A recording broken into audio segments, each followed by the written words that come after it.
Hey, thanks for tuning in to Deeper Perspectives, the best spearfishing podcast currently on your computer screen or iPod or other mobile device, however it is you watch this.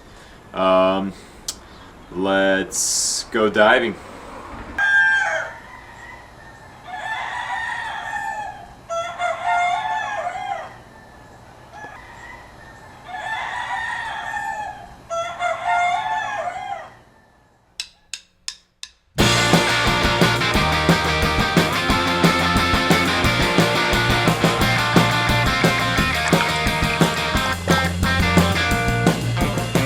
So I saw some mobbers I went down to try to get, and they just dug out. So I just started to scratch rock looking for uhus. And when I looked up, there was a big Ulua swaggering in. So I just waited for him to turn. I tried to get the stone shot, but not quite. I hit him right behind the eye. He started dragging me. We were going pretty fast. It knocked the GoPro off my head, and then the shooting line just snapped.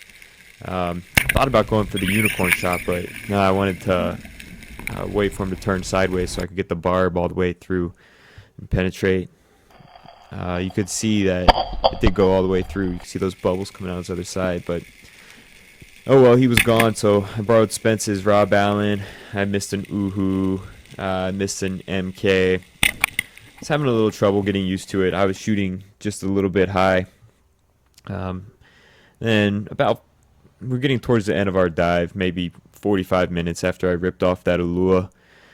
It was a little deeper, and I was down on a pretty long dive. I don't know what I was doing. I was looking for uhus, and then somewhere, you can't really hear it on the GoPro, but at about this point, I started hearing these weird noises, like these cackling noises, and woohoo, woo!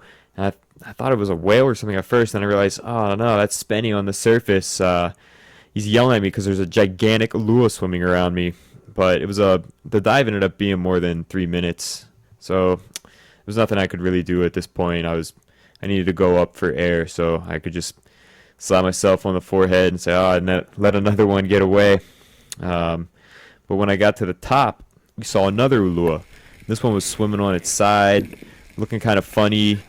And then I saw there was a shaft sticking out of its head. I realized, oh man, that's my Ulua. So I think Spencer was going to dive, but I said, no, I got to hurry up and go get him because I got some unfinished business with this guy.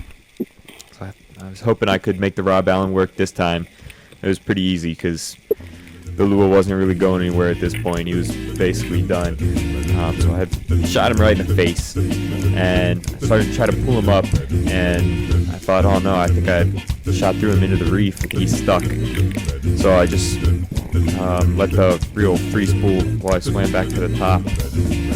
And once I got to the top, I looked down. He was kind of tumbling along the reef in the current, and I realized, oh man, I didn't shoot the reef. He's just really, really heavy. So hoisted him up, and Marty swing by with the boat.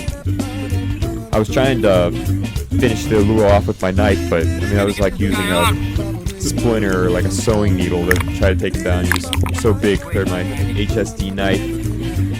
Let Spencer and Marty do the heavy lifting. They hoisted him onto the boat. It turned out to be 105 pounds.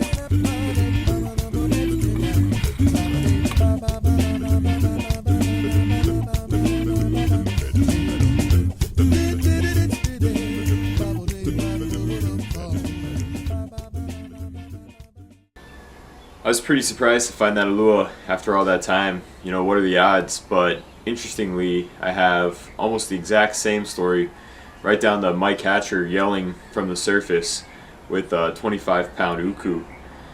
So you just put in your time, keep going up and down, and spend some time down on the reef. You're definitely going to find some really interesting stuff.